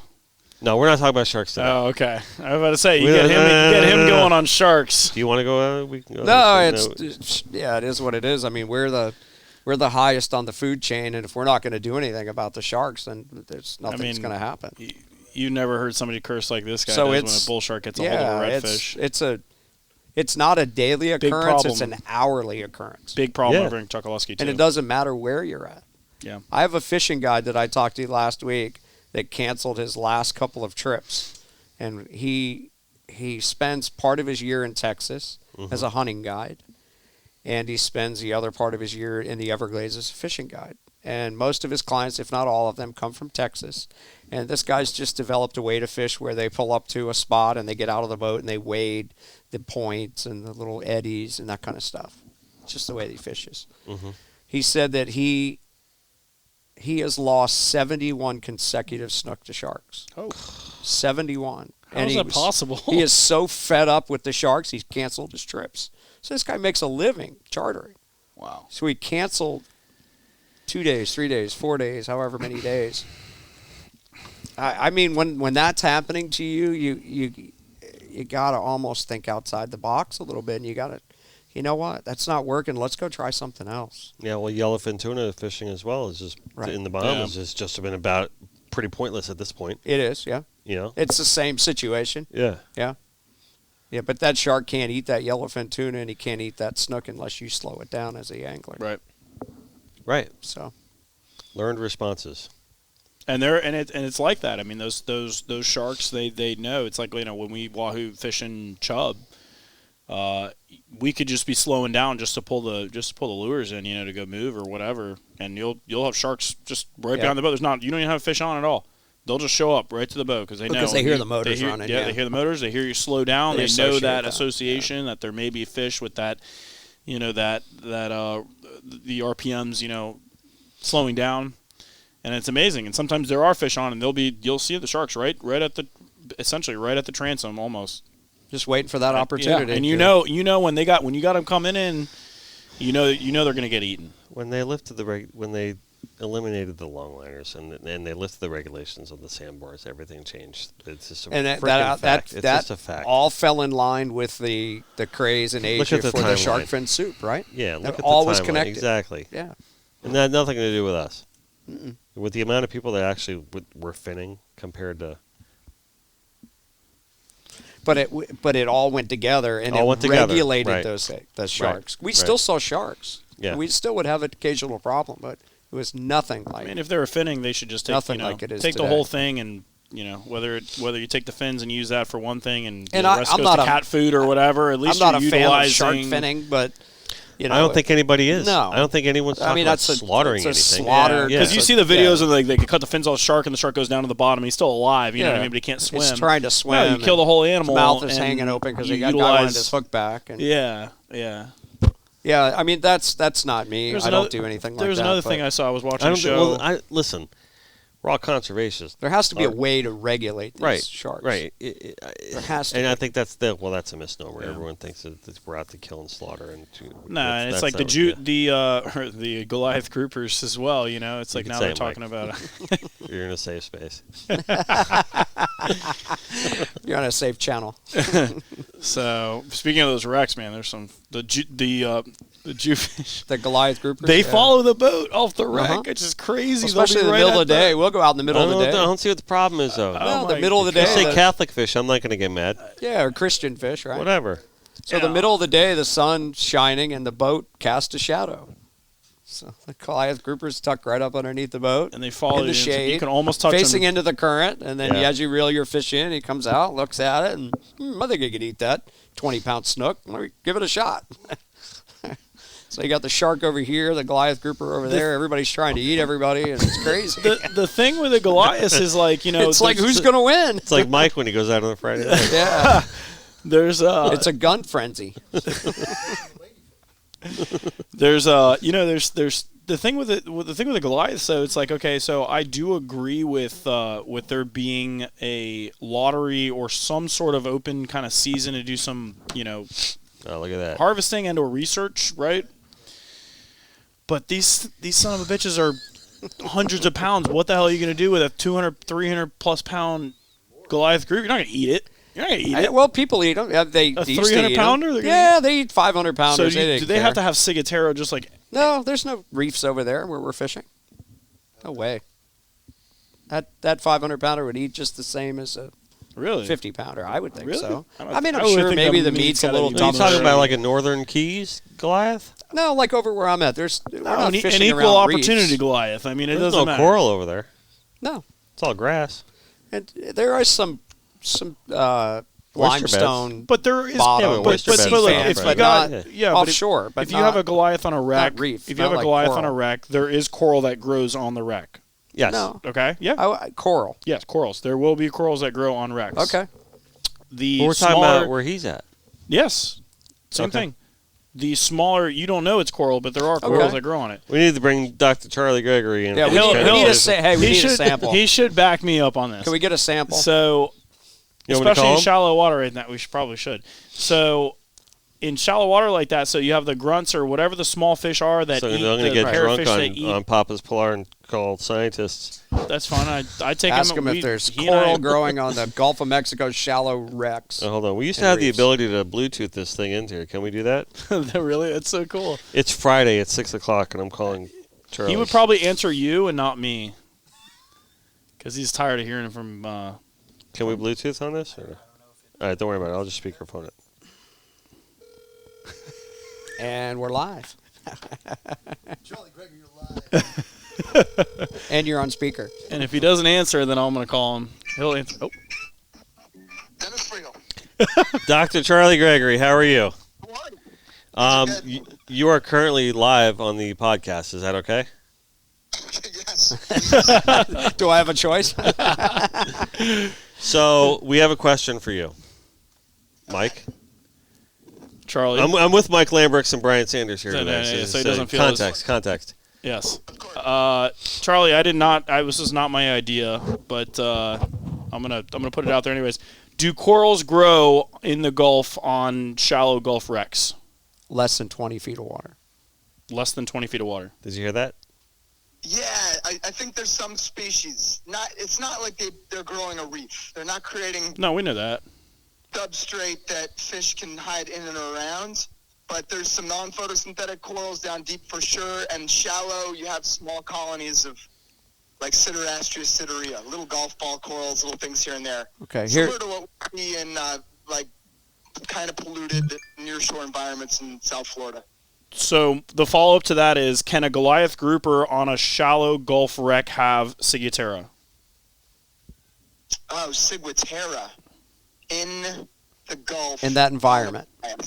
So that's not coral related. Ciguatera is a toxin based on not red tide, but it's a concentration that goes up the food chain. Right? It's the thing that we're Isn't it- scared of in barracudas isn't it- and such. Yeah. Isn't it derivative from the coral? That's I'm what I not thought. sure, The fish man. that eat the It's depending on corals. What the currents are doing with that toxin, and I don't know what the maps say for that particular toxin. I think it's possible, you know. So it's like a heat map thing? Or is it a you know what? Is it a flow map? Is he's talking about? Like He's a flow talking map? about like a current Yeah, it's map, more like red tide. a Gulf Stream type of a thing. Okay. Is that what he's talking about? So that's the potential to spread, and a big fish like that could probably migrate and carry it as well. Oh, okay. So if it happened, it would be migratory. That's what we conclude? Yeah, a Goliath, I think they like to stick to a certain area, but They're pretty sometimes they move, territorial. Yeah. depending on what's going on. But they could eat It's something So that- so So- ask that's the So basically, the doc there. If Mike says if we eat a 500-pound Goliath, then we're going to get Ciguatera. I didn't say that.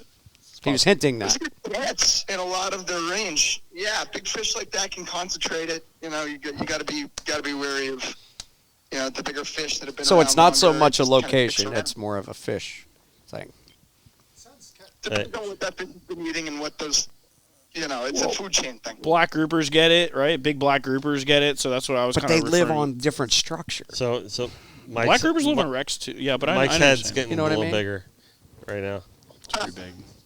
All right. No, I know that, you know, there's certain jacks that it's a real problem with, and barracudas it's a real problem with. And Yeah, and Yeah, hogfish. yeah. yeah, there's Hogfish, those stuff in Oh. certainly tropical Anything they environments. eat the little reef fish and Yeah, shit. don't go you eating parrotfish. know? Yeah, yeah. So, all right, Dr. Gregory, it's a pleasure, sir, and It's a pleasure. I'll follow up with you shortly. Thanks, Charlie. Sorry, I couldn't be more specific, but No, there's just a huge help. I think Mike's smiling from ear to ear right now. I'm going to carry on. All right. His guns are getting bigger. Yeah. I talk to you, sir. Hey, so you know what? Now you have a scientist that you can consult. He's our resident scientist. our resident scientist that we Yeah. can consult on the podcast now. He's on Right. the payroll, man. Yeah. He's on the payroll. Jeez. So listen, gentlemen. Thank you very much for coming in today. I really just have one appreciate more your time. thing. Yes, please. We basically touched on this bacteria thing. Okay. In my 25 years of doing what I do, which is no different than what any other charter captain does on a daily basis. He goes out in the morning, he catches his bait, and he goes fishing with his clients for the day. He comes back, he cleans their fish, he cleans the boat, he prepares everything for the next day, and he goes home.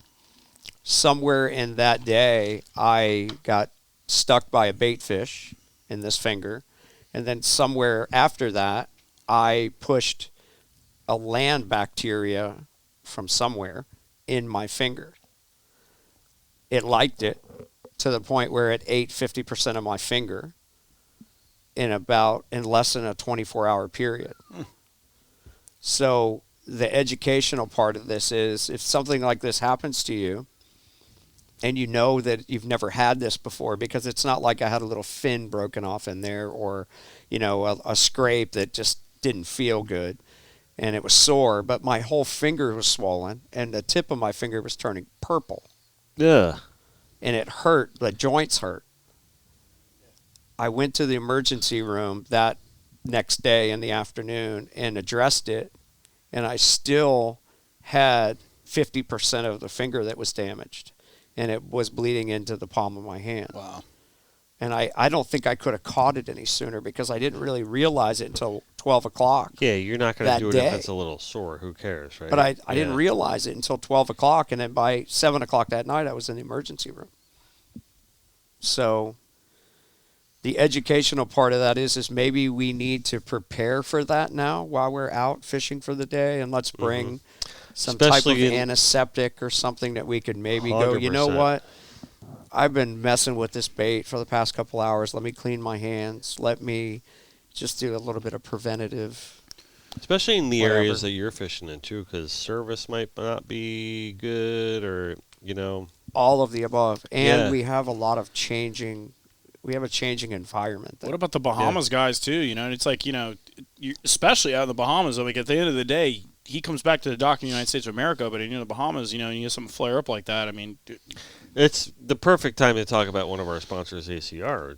They speak about the science of survival. Yeah. Right. If you're in a situation that's a little sticky. No, like what did they do? I don't know much about that's your EPIRB company. Oh, the EPIRBs. Right? Okay, yeah. Right? Beacons. They You got know what? that- I would have pulled the EPIRB. Put on this. your mic on there. Absolutely. And we're going to talk about that new thing that they got. Oh yeah, the new thing, the with- bivvies, two-way satellite communicator. So essentially, you wouldn't have to call in the Coast Guard, but you would be able to text the wife, even if you're So out of it's service. almost like the Spot and the EPIRB mixed Exactly, together kind of correct, deal. exactly. Yeah, it's Exactly.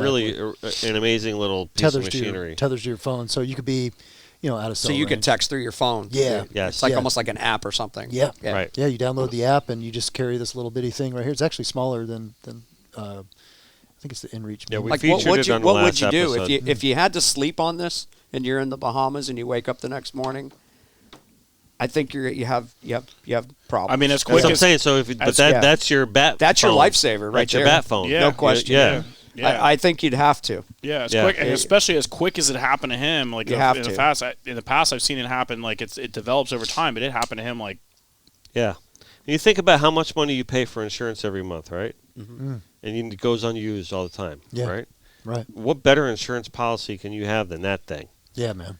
I Yes. mean, and it Yeah, lasts so long. for a fraction of what regular Correct. insurance costs Exactly. you. Correct. I'd rather have that than insurance. EPIRB Absolutely. EPIRB last 10 years. and as a financial guy, it also goes to say how important health insurance is too. You know what I mean? Like, so, and by the way, for all y'all that are out there that are healthy, if you're healthy, Oh you boy. can get private insurance coverage that's not government subsidized. It's way cheaper. I have it. Call Guns Lambrix. No, don't call me. Guns No. GQ. Do not call me. I don't sell that shit. So I'm just telling you guys, there's other options. Don't call me, but there's private options. I So would- get health insurance. I'm gonna. Because how much? I mean, you have 5 surgeries. I was gonna say. I'm just thinking about. I don't even know what it costs. I have a hand surgeon that I see that did 5 surgeries on my hand. I've been dealing with him for 45 days as of today, and I've seen him 3 to 4 days a week since this happened, Yeah. and 5 surgeries. Mike sees a hand surgeon too. tens of. At least that's what he nicknames him. I had hand surgery too. I He know. did, yeah, I he know. knows. I have scars right here to prove it. Laugh all you want. Laugh it up. I will laugh all I want. You know why? This is I've had a rough this is my goddamn studio. week. You had a rough This week, is my right? studio. Hey, good way to end it, though, Yeah, right? absolutely. Listen, Yeah. Cheers. cheers. All right. If you're in the market for a new truck or vehicle, call our good buddies at Joey Accardi, Chrysler, Dodge, Jeep, Ram. They will hook you up. Call Dean. He will get you situated in one of the most beautiful trucks you could ever drive. New Ram Rebel is what I roll out in. My partner Harris has the TRX, which Nice. is I highly suggest if you have the means. That's really a beautiful truck. If you're a big baller. Why don't you have one? $20,000 thing. You should probably get one. Yeah, right. Yeah, I'd love to have one. Yeah. Yeah, maybe in a few years.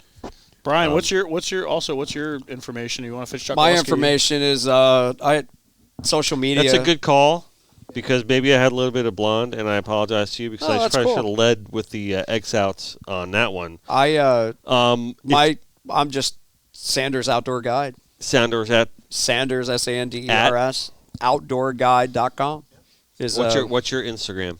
Sanders Outdoor Guide. Sanders Outdoor Guide. It's all Sanders Outdoor Guide. All right, Mhm. all Sanders. Now, Outdoor. to touch on that a little bit, and we didn't really get into it, but I introduced this guy a few years ago to a passion that I've had since I was introduced to it as a little kid from my grandfather and my father, and growing up here in the Everglades in Lake Okeechobee, and that's duck hunting in the wintertime. Mm-hmm.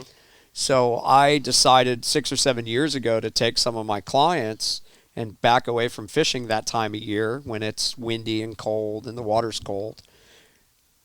And it's turned into where I can walk away for a couple months and supplement my income, take some time off. It's You're more of outfitting? that, and go duck hunting. And I introduced You this doing guy trips? to it. Yeah, Yeah. I have been. What's look at bad for that. Chokoloskee? 6 years. Nice. What's bad for Chokoloskee is This will good be my for 7th year. is good for duck hunting. So I've duck hunted with Brian a couple dozen times now, and it's a phenomenal experience. Like, Really? everybody, you have to It's do it. it's You have we're to at do Take the me with you next time. we're at the I've never mercy- done that. One trip, I've been one, gator one, hunting. one trip Oh, at a time. it's a lot of fun. One- yeah, one trip And we at a got to time. see how you do that first trip. Let's make before sure we he start can making any fish. future plans. Yeah, let's make sure he can fish. He's He like, can't fish. I want to go. Go duck hunting. Why are they ganging up on me? The hell is this? He's like, this is my podcast. All right, we'll be nice to him. Got to see how you do. Pass the smell test. I got news for you. Anyways, I'm going to do shitty, but I'm going to have a great time. I'm shitty too. So it's how about okay. that? You can do shitty. It's okay. We'll have a good time. they're hard to hit. They really are. Those ducks are hard. And fishing's the same. It's a lot of fun, and No, he makes it easy. Trust me. Don't. it's a great experience because it's not only I try to make it as easy and productive as possible, but also I get all different skill levels. So the guy that's the most novice guy, that's the third wheel that gets invited to go, and that guy knows. I'm going to outfish him. That guy knows that Probably he's will. probably not going to have such a great day, and his buddies are expert, fishermen, and he knows it, and they know it. That guy usually, if he hangs with me for the day, he usually outfishes those other two guys. And so Physical challenge. Physical? guns. Guns versus buns. All right. All right. Who's next? All right. So listen, Pop's Pilar reminds you never to Yeah, be a that's spectator, really right? good with We've Coke. been I drinking don't- rum all yeah, day, yeah, right? it's We've awesome. been having a good time, Yeah. I can't drink anything else. Honestly, that stuff's good. right? They That's really remind you good. never Yeah, I to be like a the- spectator, and they are planning on keeping the Hemingway tradition alive. So we are proud to be part of the Papa's Pilar family. I like the dark with the Coke. It's pretty good. Right? It's good, right? We Yeah. did the Yeah. blonde and the ginger. Ginger today. ale. That's Yeah, a 'cause nice setup too. I wanted that you get the real reason I wanted to do the blonde today. Because of guns. Guns. Yeah. Matches his hair. So we wanted to roll the blonde today. So, all right. I'm going to forget a few sponsors here. We're going to talk. We already talked about ACR. Okay. And Papa's Raw Bar. You could order something off the Connected by Water sushi menu. All right. We just did a podcast I just ate over there at for the Papa's. first time. I Yeah, texted did, you. I right? saw Good your stuff, menu. right? We went over there. We did. Phenomenal. I was on the EDBL podcast. So there's last a week over Papa's there. right here Papa's Raw Bar. Right here. Oh, yes, it's absolutely, phenomenal. 100%. at the Sands. No, No. we're down in Lighthouse Point. Oh, okay. Yeah, you can take me for dinner. I don't Right. get this way that much anymore. It's been. I Are you hate to hungry? absolutely. I hate Go to to. Papa's Raw Bar. I hate to say Papa's that. is the shit. Now I used to spend just about every day of my life in this area Mm-hmm. before marriage, before fishing the tournaments, hanging out with all the guys that we talked about, and it was my life. Go there. But you know as well as I do, life changes as you get a little bit older. Yes, it does. So your priorities Yes, it change. does. So being the fastest boat and the best fisherman in Pompano isn't something that I desire anymore. But at one point it was, along with everybody else that we talked about. Mhm. So and that was that was the motivation to get up every morning and go bait fishing and do everything we did. Because the But reality is real life absolutely. exists. Yeah. So anyways, I haven't been here in a while, but yeah, I've never been to a Papa's Pilar. I'd love to. So run down the Papa's Raw Bar, see Troy, tell them that you were just a guest on the Connected by Water podcast, and they'll hook you up. Awesome. All right.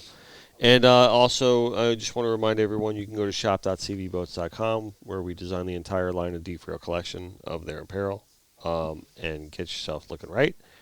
And if you're not a member of the CCA, why the heck not? Okay? And if you're in Broward County, join Broward. If you're in Dade, join Dade. If you're in North Palm or Palm, join Well, there's North Palm or chapters in Palm. every right? We have a great There's look. chapters all over the state. Remember quick- one okay. thing with the CCA. Yes. The CCA put themselves on the map when they did one thing back in the 80s. What was it? Net ban. Remember that. What they did to Florida. They stopped the netting in Florida. It wasn't the netting the mullet and the pompanos and whatever they were netting. It was all the bycatch. Mm-hmm. So it was the snook and it was the stingrays and the sawfish and the sharks, and which was fine. They can kill the shark now. But it was all the above. But it was all that. Screw the sharks, man. So, and it was even the mullet migration. We went through periods where we didn't get mullet here. No runs. No runs. There was no. Where's the mullet at? There's a few up in Palm Beach. Now we get the mullet runs again. We get all that migratory fish that come and go through this area Mm-hmm. as it once did because of that effort that the CCA did. I can tell you right now, if it's angler related and it's important, the CCA will be there. No question. What more do you need That's to good know enough than for that? me. Yeah, that's good What enough more for do you me. need to know than that? Check us out. We have a good time at our banquets. You know, we like I said, we've got grassroots efforts going on in Broward County, which has stemmed into more material, things being done, from clean waterways. And like I said, it's a great group of people, great organization. I'm a volunteer. I'm not hired. I'm not on the payroll. I do it just because I believe in the organization. I believe in the people. There's people like you, Dennis, that support it. There's people like Brian that support it. Brian donates trips every year for auctions. I mean, so we have guides that donate things, take money out of their pockets because they believe in what we do. Every new painting we come out with, we go, here you go, CCA. That's new awesome. Painting. So That's it. awesome. there's a lot They of raffle people. it, right? Every new Yeah, painting. there's a lot of every people new that painting, we say, here you go, believe- make prints. There's a lot of people that believe in what we do because we're action, and so and in my opinion, we need to do a better job of communicating what we do, and that's been a big thing I've been doing. Yeah. But That's the only organization we do that But with, see, by that's the way. why I brought that up, the net ban, because that's kind of what put them on the map. yeah, it is. Yeah. It is. Yeah. If you think, and there's people that And don't know much about conservation, but they do remember that. And we've been Yeah. against You're doing the great long things in Texas, too. we've been against the long line research efforts that have been going on as well. The research, so we've been advocating against the long lining that they want to try to bring back. So there's a lot of things. We've done a lot of seagrass projects, a lot of oyster projects, a lot of artificial reefs. I mean, if you look at what we've done, the amount of money we've spent and had matched on, millions and millions of dollars in the last number of years on artificial reef projects, habitat projects, things like that. So the numbers speak for themselves. Like I said, it's just a phenomenal organization. I wouldn't be spending my own time donating it to the organization. Brian would be spending his own money and his own time donating to the organization. You wouldn't be talking about it unless there was something there that actually, made a difference. And well, they do. it's easy to promote something if you believe in it. So 100%. that's- Right. yeah. 100%. Right. Now, is there hope for the seagrass? There is. There There is? is. Yeah, Okay. we're talking about doing seagrass in the Himmershey Canal. If we can get the turbidity down enough and get enough light down to the bottom, then you have photosynthesis. So we've been talking about bringing seagrass in the Himmershey Canal where it used to be. So Even over in the Everglades where I fish, there's a chance that of course someday they can transplant some grass there and get it to they've been grow doing again. they've been doing it in the Florida Bay. We've put a lot of resources towards seagrass studies all around Florida. And how is their, with their efforts, how is their, is it taking and what percentage and I mean, is it a small number, a big number? Is it So we've done a it's all seagrass predicated project on the water? Yeah, so like the Indian River Lagoon, we've done seagrass projects there. You have to put a cage over it so the manatees don't eat it, which is kind of screwed up if you think about it, because Right. the manatees are dying because they don't have enough seagrass to eat. But yet we're not letting them eat the seagrass we plant, because if they eat the seagrass we plant, It's not going to grow. it's not going to grow. You You might know, as well just hand feed them. Yeah, right? you might as well just go give them some lettuce or So something. that's those are the efforts that we're making, is replanting seagrass. Cabbage. Is it taking? Is it working? Yes, it's working, but it's a process like anything, and we need a lot of it, and we need a lot of resources to go to it. CCA on its own is not going to be able to solve Florida's problems, Right. but it's a piece of the puzzle. No, but it's And a we need start, a lot of though. pieces of that puzzle. Well, see, this is all right. This is the whole point of the episode. All right, listen. Think locally, act globally. Call the CCA in your local chapter, not just Broward, wherever you are listening to this show or watching this show. Call your local chapter, get involved. It's important. Okay, all right. You got guys like Brian. You're a steward of the state. You're a steward of charter captains all around, right? You are a voice and you are an authority on the matter. Okay, it's important to support that. Okay, Absolutely. charter with Brian. Okay, all right, and also we touched on Clean Waterways LLC. Right, the apparatus people that are actually cleaning up. I call it the apparatus because it completely is Apparatus barge. right. Yeah, but it's a science barge. magical piece of equipment. We It talked really to Charlie is. Gregory today. Yeah. Okay, Yeah. and these are important things to get behind.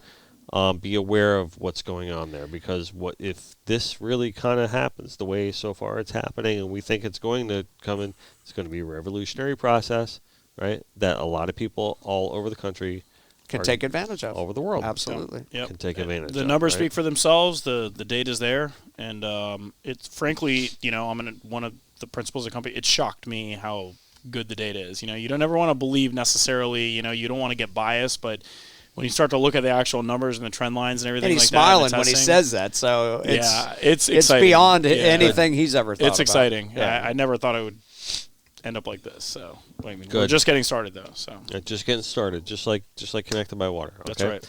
A lot of work to be done in the state of Florida. Right? But we're on our way. it's a process. It's a process. It's a process. It's a process. So you know what? There's no finish line.